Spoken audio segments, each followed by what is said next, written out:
All right, we're here with part two of the struggles of modern dating for a shy romantic with Myra West. I feel like I've been learning things about the world and men and dating that I didn't want to know or I didn't want it to be true. And they're all like unfortunate things, disappointments. But I think one of the things I learned is that everyone is. Now, she mentioned in her other video from 3 years before this, when she was 23, that she read several books about relationships and marriages.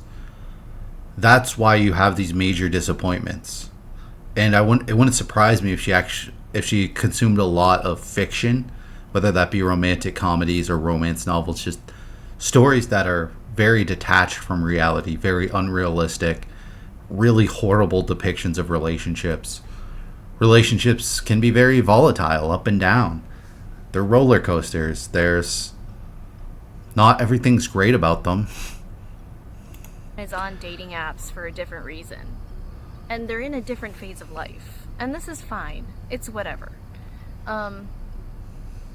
It's really okay. Like, it's the same as making friends, I've learned, is that you have to be understanding that everybody's in a different place in life.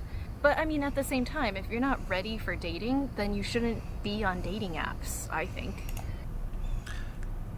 No, I 1000% disagree with that. If you're not ready for dating, now, unless you when you had a partner pass away, if we're talking about like a month, a couple months, fine. But if you've never really tried dating, if you're somebody like her who's maybe had one relationship ever, you absolutely need to be dating immediately. You need to be learning about yourself, what your red flags are, what your green flags are, how you compare them against each other, how you exist as a relationship. All of these things are going to become a big surprise to you. You're going to learn a ton about yourself from dating. So you need to actually certainly be dating, right? It's true that you need to love yourself before you can love somebody else, but you also aren't going to really understand yourself, especially yourself in the context of being in a long-term committed relationship, if you've never done it before. If you don't know what it takes, if you don't know what even you yourself are like, and nonetheless other people are like, and how people transform throughout relationships. Relationships have different phases, right? Like there's the honeymoon phase. There's the first little bit where you're super excited because you've never seen each other naked before, and it's fun. It's complicated, right? And a lot of people will try to change you, right? So that there's so much details about relationships. Sometimes you'll date people and you'll find out that they're terrible, that they're nothing like what they presented themselves to be at first. And then there's sometimes where they're trying to change all these things about you, but they're being very subtle about it, very sneaky about it. And how receptive you are to that. And you also kind of absorb each other's personalities to some extent, right? Like, if I'm dating a woman, I'm probably going to be watching shows with her. Some shows that she likes. I'm going to be talking to her about books she's read. I'm going to be absorbing some of what she's into, listening to her music, what celebrities she likes, what her family life was like. I'm going to get to know her family. She's going to get to know my family. And she's going to sort of become like me, and I'm going to become like her in certain ways, right? So it's so not black and white, and there is an ocean to learn. Like, you would be incredibly arrogant and naive to think that you've learned it all, right? Unless you're 60 plus and throughout your life you've had many relationships. Like, if you're 60 and you've only ever been in one relationship, you don't know anything about dating. I remember this, I was at work and we were talking about dating and using dating apps and stuff, and basically rizzing up women. And one of my coworkers said, "Oh, that's a bad idea." But that coworker has basically been in one relationship their entire life. Like they're in their mid 20s, and they're like, "Oh, well, also I've never used dating apps since I've only dated one person, so maybe I don't know." And they were right to have that like second of introspection, but what they failed to understand is what they were telling this the advice they were giving this other guy on Riz was horribly wrong, horribly false.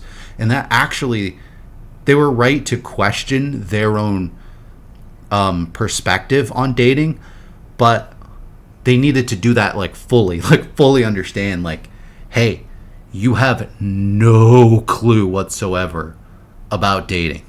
Like, no clue. Like, deep relationship, long-term relationship, this person knows far more than I do, right? Because they've been in one relationship that's been very long. I assume like a decade long. I haven't been in a decade-long relationship, but I've dated people for years. A couple times I've done that. But like actually dating, the fact that I've done a lot of like sort of casual dating, short-term dating, the fact that I've had these couple month-long relationships many times, it's like who probably has the better perspective on modern dating? Me, somebody who's been in say like 40 relationships, or somebody who's been in like one super committed since they were teenagers, high school relationship type of deal, right? Like, these are two wildly different perspectives, because dating's hard, right? And there's tons of fish in the sea. Just gluing yourself to one person when you were a teenager, you never even engaged in dating whatsoever as an adult. You've only been in a relationship, right? And so people got to realize when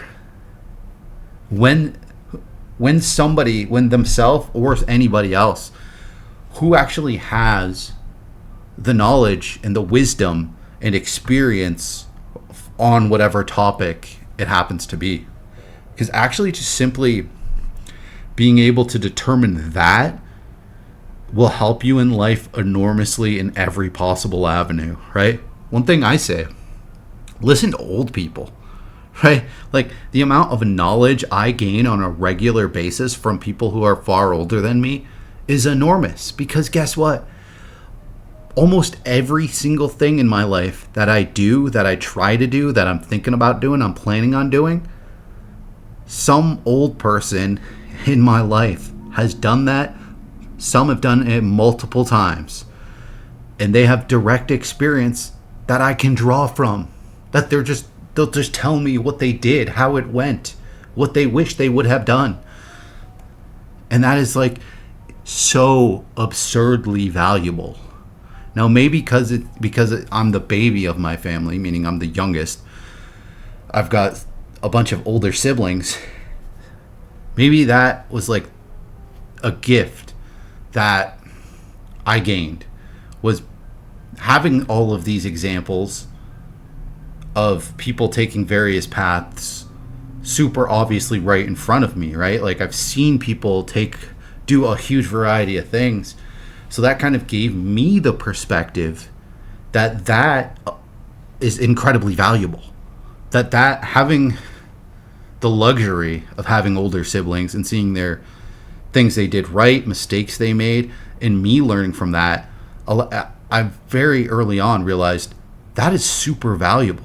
That gives me perspective, is learning from their experiences, and I've carried that through, and it's worked out pretty good for me, because I've gone through the hardest year of my life this year, and I never would have made it through this year if I had the mentality I had when I was like 20 years old. There's no way.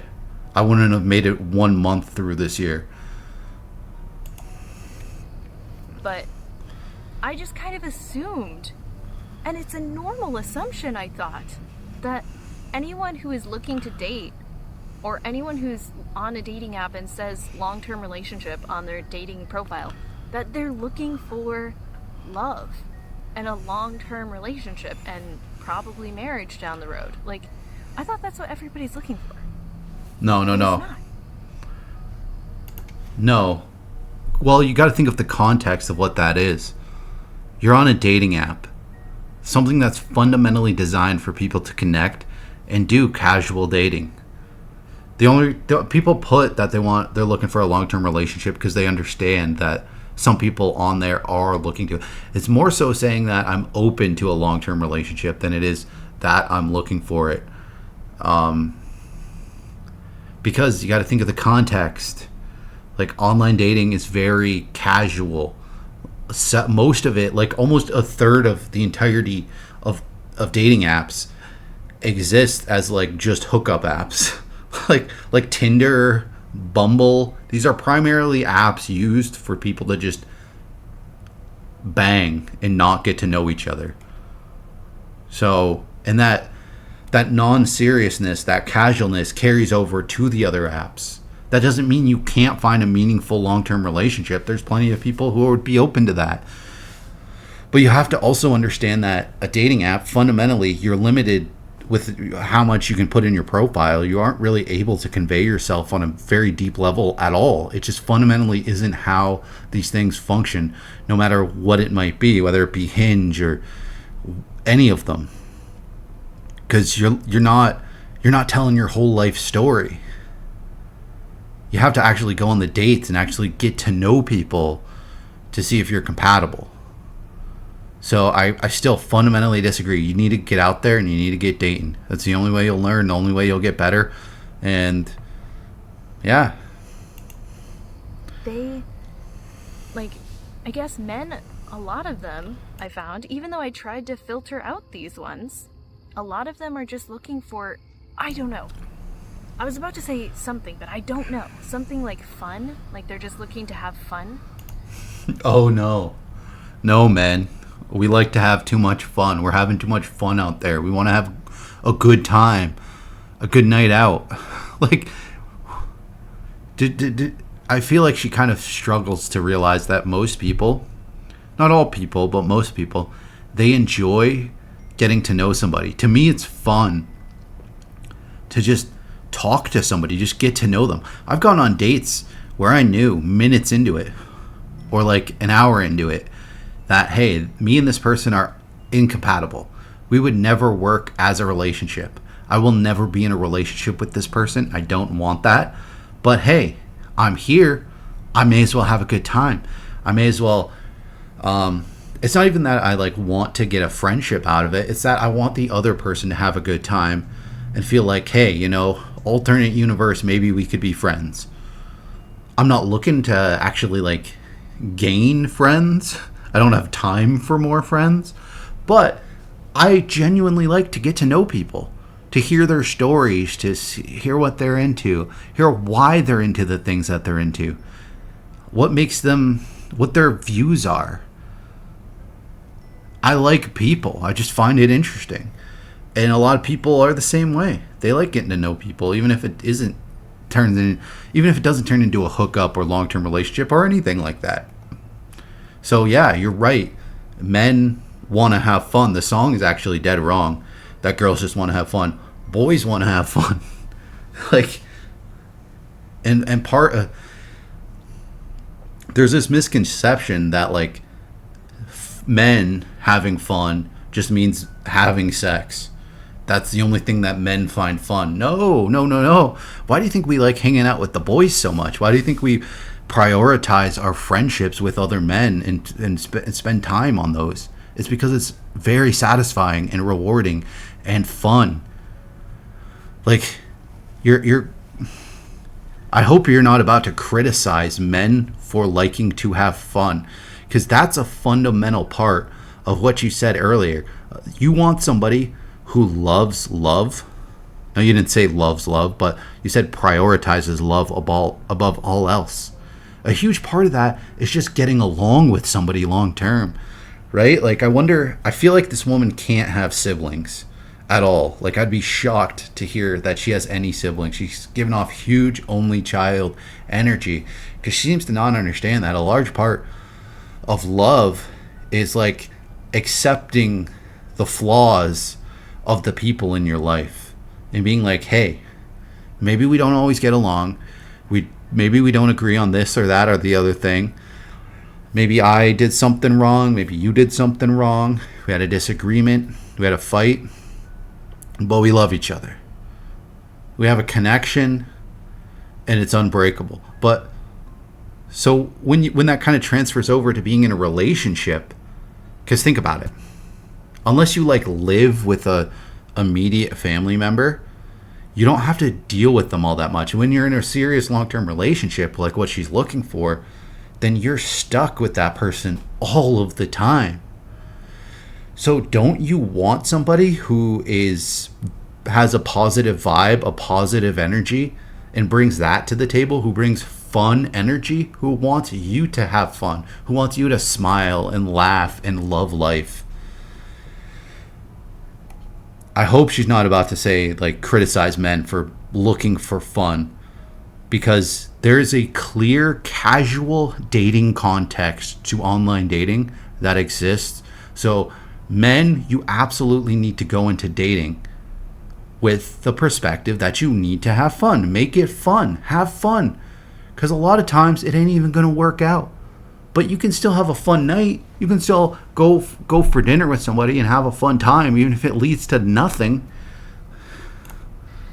And, like, I tried to filter out everybody who is just looking for, like, casual hookups.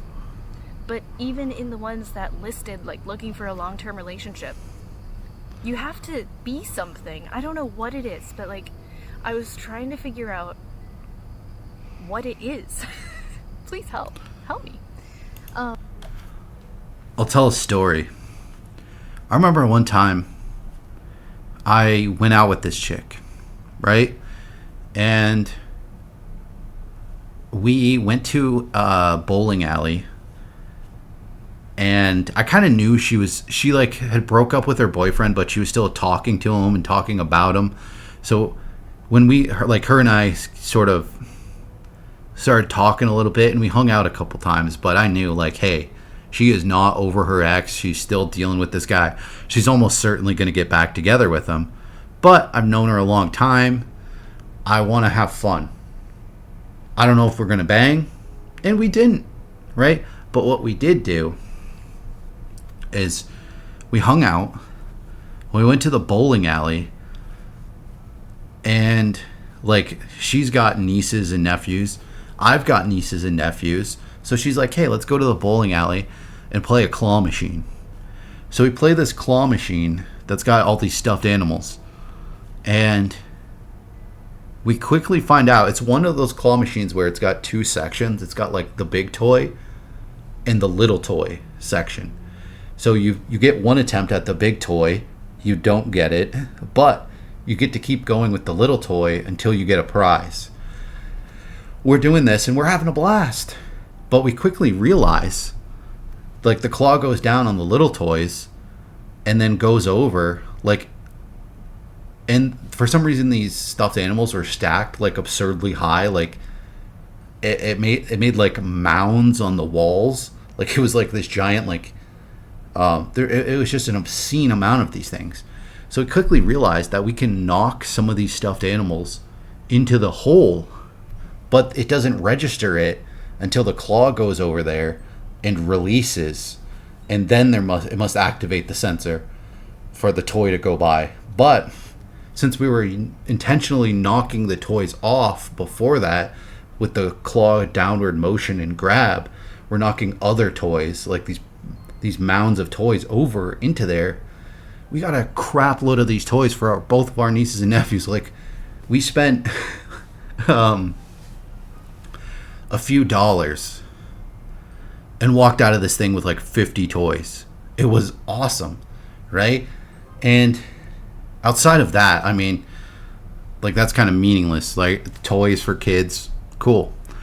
But it was a blast. Like, the fun that I had talking to this person, even though I knew it wasn't going to lead to a relationship, it still was a great, great time. We had tons of fun. It, like, why is... It's weird that people undervalue that. Like, what's wrong with the way that I'm dating? And the things that I'm thinking about that make me so mad, like angry and frustrated, is that I think this is just a hypothesis and I could be wrong. I think men are looking for like women that are super, super fun and like flirty. Holy. That was a bit loud. Buds. I just had like a really sweet interaction with ladies and a dog, so that was nice. Makes my heart full. Men, and she said this in her same video 3 years ago. No, men aren't looking for these outgoing, super flirty women. No, we actually, like, not at all. Talk to men about this, even a little bit. They're attracted to you. They want you. They want your personality, probably above all else, because you're shy, because you are terrified to talk to men. Like, I would date you in a heartbeat because I know you ain't out there socializing with all these men. You ain't getting rizzed up by all these men. You're not going out drinking with all these men. You're not potentially like going to be sleeping around. And this is like, I talk to guys about this. Guys talk to each other about dating outside of like what movies and TV shows make it out to be. I kind of noticed this recently, that a lot of shows I've watched in my life present men as being like these guys who only talk to each other about sex. This really like, I feel like this toxic masculinity idea was like brewing before it was like specifically a context that everyone kind of understood the definition of to some extent. This idea, before the idea was really out there, it was still like the stereotype of men existed far before the concept really sort of took form in the public consciousness. And it's always been false. And I know it's always been false because I talk to old guys who in no way embody this stereotypical toxic masculinity idea that's out there, this straw man, if you will, that's so like mainstream. No, when men talk about like relationships, we talk about exactly what you're talking about, like wanting to be with a woman who prioritizes love, wanting to be with a woman who doesn't like talk to tons of dudes and it isn't like going out to the bars and being flirty with everyone. No, like we want a woman that's only flirty with us. No, honestly, sweet interactions with strangers always make me emotional, like very, very emotional, like almost crying, because it just like fills me with this really overwhelming positive emotion. I forget where she said she lives, but you probably shouldn't move to Canada or like a really hospitable area of the American South.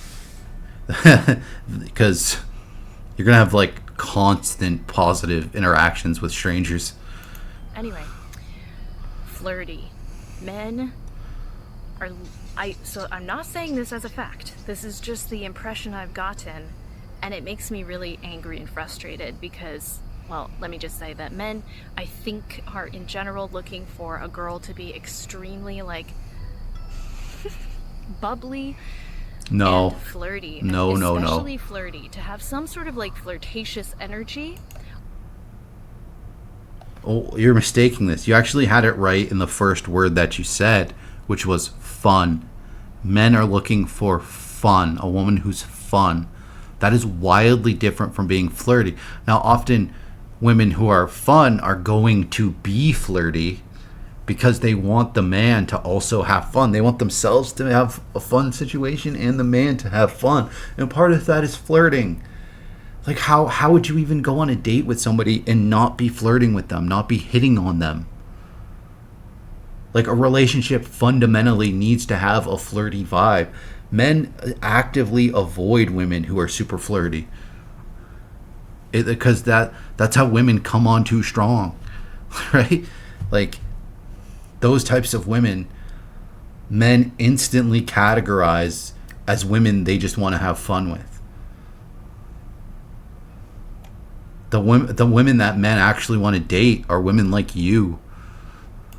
On the first date, and I I think I've said all this before, but I cannot do that. I will not do that. I refuse. I will. You refuse to be flirty? Why? Why? Like,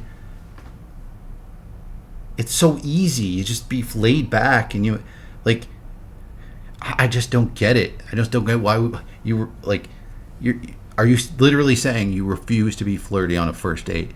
That's wild. Because you've already, like, accepted the date. You've already put yourself in the context of being flirtatious. It would be really weird not to be flirtatious on a first date, right? Like, if I go on a date with you, I'm literally going to be complimenting you multiple times. Talk to them. I'm going to be telling you, you have beautiful eyes. I'm going to be like, look at this woman. I'm going to be telling you, you look like Amber Heard, but you're not crazy. And then I'm like, you know, I'm going to be hitting on you. I'm going to be expressing the connection that we're building. I'm going to be moving things forward because I want to make it clear to you that I want to be in a relationship with you, and being flirtatious and forward thinking is how you do that, right? Like, how else is a first date going to lead to a relationship if it doesn't progress, right? Like, I'm going to tell you you're beautiful and I'm going to kiss you because that's what I'm supposed to do. That's how a good first date happens. That's the progression that happens. And you have the option to say, all right, you can kiss me on the cheek. Like, you can literally fully physically block the kiss and say, kiss me on the cheek, or kiss me when you take me out again. Like, that's the reality. Literally what you should do is kind of like, if you're going to do that, you should kind of like giggle, smirk, turn your head away, and say something like you talk about being easy. Say, I'm not that easy. Like, I'm not that type of girl. You can express in a fun, flirtatious way that, hey, like, hold the brakes here. And it'd be totally fine. Not a big deal.